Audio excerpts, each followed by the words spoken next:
صبح نماز کے بعد رسول اللہ صلی اللہ علیہ وسلم نے جہاد کے لیے واعظ ارشاد فرما کر جانثاروں کے قلوب کو گرما دیا۔ ایک ایک لفظ پر سرفروش مجاہد اچھل اچھل پڑتے۔ اس کے بعد جنگ کے لیے صف آرائی ہوتی۔ حضور صلی اللہ علیہ وسلم نے خود صف درست کرائی۔ دست مبارک میں کھجور کی ایک شاخ تھی اور اس کے اشارے سے صفوں کو سیدھی کرنے کا حکم دے رہے تھے۔ سودا ابن عظمہ جو ایک خوش طبع صحابی تھے، اتفاقاً ان کے قدم صف کی حد سے آگے نکل گئے اور ان کے مقام کی صف ٹیڑھی ہو گئی۔ حضور صلی اللہ علیہ وسلم نے چھڑی سے ان کے سینے کو ٹھوکا دیا کہ دوسروں کی طرح صف باندھے کر سیدھے کھڑے رہو۔ سودا نے اس پر عرض کیا کہ یا رسول اللہ صلی اللہ علیہ وسلم، خدائے تعالیٰ نے آپ کو حق و صداقت پر مبعوث فرمایا ہے اور انصاف کرنے کے لیے آپ دنیا میں آئے ہیں۔ میرے سینے پر آپ صلی اللہ علیہ وسلم نے چھڑی کی جو ضرب لگائی ہے اس کا میں انتقام لوں گا۔ حضور صلی اللہ علیہ وسلم نے سینے سے چادر ہٹا دی اور فرمایا، اے سودا قصاص لے۔ سودا کی اس درخواست پر تمام صحابہ رضی اللہ تعالی عنہم حیران اور پریشان تھے کہ اس شخص کو آج کیا ہو گیا ہے۔ مکہ سے تو محمد رسول اللہ صلی اللہ علیہ وسلم کے حکم پر جان دینے کے ارادے سے چلا تھا اور یہاں آ کر چھڑی کے ذرا سے ٹھوکے کا ذات رسالت مآب صلی اللہ علیہ وسلم سے انتقام اور قصاص چاہتا ہے۔ کسی صحابی نے غضبناک ہو کر تلوار کی مونٹھ پر ہاتھ رکھ لیا کہ حضور صلی اللہ علیہ وسلم نے خشم آلود تیوریوں سے ذرا بھی اشارہ فرمایا تو سودا کا سر اڑا دوں گا۔ حضور صلی اللہ علیہ وسلم کا بند کباوا ہوا ہی تھا کہ سودا نے بڑھ کر سینائی مبارک کو عقیدت کے ساتھ چوم لیا۔ حضور صلی اللہ علیہ وسلم نے قصاص نہ لینے کا سبب پوچھا تو سودا نے عرض کیا کہ یا رسول اللہ صلی اللہ علیہ وسلم، یہ میرا آخری وقت ہے، گڑی دو گڑی کی بات اور ہے، میں اللہ کے راستے میں مارا جاؤں گا۔ میں نے چاہا کہ زندگی کے آخری دور میں حضور صلی اللہ علیہ وسلم کے جسم مبارک سے اپنا بدن مس کر لوں۔ حضور صلی اللہ علیہ وسلم نے اس کے لیے دعائے خیر فرمائی اور تمام صحابہ حضرت سودا کے اس جواب سے خوش ہو گئے۔ ان کے غصے ٹھنڈے پڑ گئے جیسے کسی نے آگ پر یک بارگی برف کی سل رکھ دی۔ بعض نے تو دل ہی دل میں سودا کی اس شوخی عقیدت کی داد بھی دی۔ جنگ کا آغاز اس طرح ہوا کہ پہلے کفار قریش کے بہادر میدان میں آ کر مبارز طلب ہوئے، ادھر سے انصار پرجوش انداز میں پہنچے۔ کافروں نے کہا کہ انصار کا اور ہمارا کیا جوڑ، ہمارے مقابلے کے لیے تو حمزہ، عمر اور علی کو بھیجو۔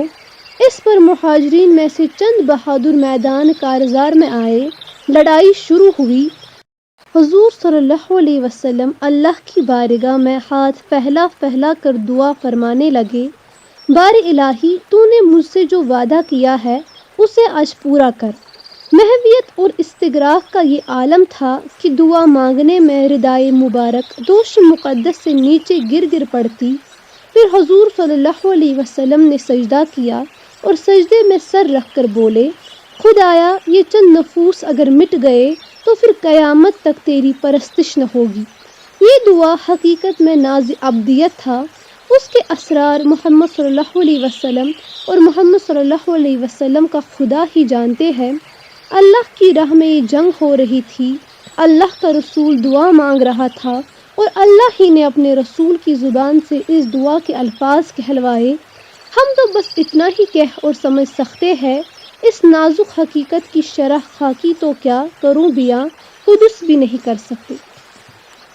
دونوں طرف سے معرکہ آرائی ہو رہی تھی۔ کفار قریش نے جاہلی عصبیت کا خوب مظاہرہ کیا، ایک ایک کافر کٹ کٹ کر لڑا۔ کفر نے تحور اور بے باکی کی صورت اختیار کر لی۔ کافر لات و حبل کی جے پکار پکار کر تلوار چلاتے۔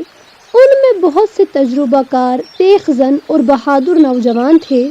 آج وہ یہ طے کر کے میدان جنگ میں اترے تھے کہ مسلمانوں کا نام و نشان مٹا کر رہیں گے، چاہے اس میں ہماری جانیں کیوں نہ چلی جائے۔ وہ زخم کھا کھا کر بھی پڑھنے کی کوشش کرتے، ایک مرتا تو دوسرا اس کی جگہ آ جاتا۔ آدمیوں کی ان کے پاس کمی نہ تھی، ہتھیار بھی کثرت سے تھے۔ کسی کے ہاتھ میں تلوار ٹوٹ جاتی تو اس سے جوہردار شمشیر اسے مل جاتی۔ حق و باطل اور کفر و اسلام کا یہ پہلا معرکہ تھا۔ کفار اچھی طرح جانتے تھے کہ اس پہلی نبرد آزمائی میں زیر ہو گئے تو ہماری بہادری اور ناموری کی ساکھ باقی نہ رہے گی، ہمارا ہوا اکھڑ جائے گی اور نوجوانوں کے حوصلے پست ہو جائیں گے۔ آج خوب جم کر لڑنے کی ضرورت ہے۔ مسلمانوں کے سپاہی تعداد میں بہت کم ہے، اسلحہ کا بھی ان کے پاس توڑا ہے۔ ہم مضبوطی کے ساتھ جمے رہے تو وہ مٹھی بھر فاقہ کش لوگ کہاں تک لڑیں گے؟ مگر صحابہ کرام کے جوش ایمانی نے کافروں کے پاؤں اکھاڑ دیے۔ ایک ایک بہادر مسلمان تنے تنہا قریش کی صفوں کو چیر کر کافروں کو واصل جہنم کر دیتا۔ میمنہ اور میسرہ میں ابتری پھیل گئی، یہاں تک کہ جاباز صحابہ نے باطل پرستوں کے قلب فوج کو الٹ دیا۔ پریشان حال تہی دست اور فاقہ کش خدا پرست، ٹوٹی ہوئی تلواریں، پھٹی ہوئی زرہیں، مگر جوش حق نے ان میں قیامت کا زور پیدا کر دیا تھا۔ لبوں پر خدا کے نام کی تکبیریں تھیں اور ہاتھوں میں تلواریں۔ اس قدر اطمینان، اعتماد اور عزم و یقین کے ساتھ لڑ رہے تھے جیسے فتح ان کے لیے مقدر ہو چکی تھی۔ اپنی قلت تعداد کا ان کو غم ہی نہ تھا اور نہ دشمنوں کی کثرت سے ہراساں تھے۔ ان کے حوصلے کہہ رہے تھے کہ سارا عرب بھی اگر ہمارے مقابلے میں آ جائے تو ہم ان سے بھی گتھ جائیں گے اور دنیا دیکھ لے گی کہ محمد رسول اللہ صلی اللہ علیہ وسلم کے غلام موت کو کھیل سمجھتے ہیں اور حق کی حمایت میں وہ کسی بڑے سے بڑے خطرے کو بھی دھیان میں نہیں لاتے۔ حضور صلی اللہ علیہ وسلم عریض سے سرفروش صحابہ کی جان بازی کے مناظر دیکھ رہے تھے۔ مجاہدین زخم کھا کر اور زیادہ جوش کے ساتھ تلوار چلاتے، پیشانی کے زخم سے لہو ٹپکتا تو کوئی مجاہد فزت برب الکعبہ، رب کعبہ کی قسم میں کامیاب ہو گیا کہہ کر لہو کے گلگونہ سے چہرے کو ارغوانی بنا لیتا۔ خاک و خون میں تڑپ کر مجاہد اپنی قسمت پر ناز کرتے کہ شہرک کا لہو زبان حال سے صاف اقرب من حبل الورید کی شہادت دے رہا ہے، اور یہ بھی کہ خود سرور آد و عالم صلی اللہ علیہ وسلم ہماری سرفروشی اور جانثاری کا مشاہدہ فرما رہے ہیں۔ مبارک ہے ہمارا بخاک و خون گلتا ہونا۔ کفر اسلام کا مقابلہ نہ کر سکا، حق کے آگے باطل کو کامیابی نہ ہو سکی۔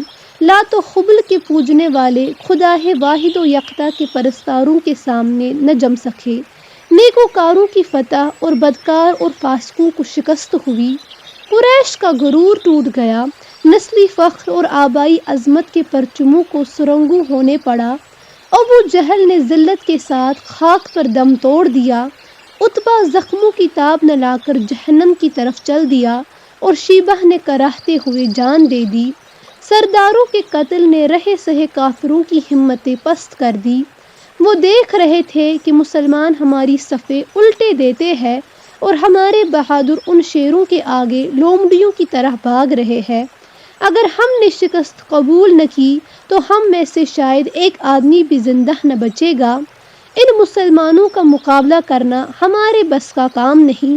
جوانوں کا تو پوچھنا ہی کیا، کمسن سپاہی جن کی پوری طرح مسیں بھی نہیں بھیگی، نہایت بے باکی اور جوش کے ساتھ تلوار چلا رہے ہیں۔ اپنی شکست اور فوج کی ابتری کا یہ رنگ دیکھ کر کفار نے ہتھیار ڈال دیے، ہار مان لی، تلواروں کو زمین پر پھینک دیا، نیزوں کی انی نیچی کر لی، ترکشوں کو الٹا لٹکا دیا، پرغرور گردنیں جھک گئی، ہونٹوں پر ذلت کی مہر لگی تھی، مگر خاموشی زبان حال سے کہہ رہی تھی کہ ہم شکست قبول کرتے ہیں، اب ہم تمہارے رحم و کرم پر ہے، جیسا چاہے سلوک کرو۔ ہم تمہیں مٹانے کے ارادے سے آئے تھے، مگر کیا کرے قسمت نے یاوری نہ کی۔ فوج کی کثرت اور اسلحہ کی بہتات کے باوجود ہمیں ناکامی ہوئی۔ ہمارے بہادروں نے بزدلی نہیں دکھائی، وہ خوب جوش کے ساتھ لڑے۔ سرداران قریش نے موت کی آنکھوں میں آنکھیں ڈال کر تیغ زنی کی، لیکن میدان تو مسلمانوں کے ہاتھ رہا۔ ہم تمہیں کمزور، ذلیل، فاقہ کش اور بے سہارا سمجھتے تھے، مگر ہمارے تمام اندیشے غلط ثابت ہوئے۔ تم تو ثبات عزم کا کوہ گرا نکلے۔ کاش یہ ذلت ہمیں دیکھنی نصیب نہ ہوتی اور ابو جہل و شیبہ کے برابر ہماری لاشیں بھی پڑی ہوتی۔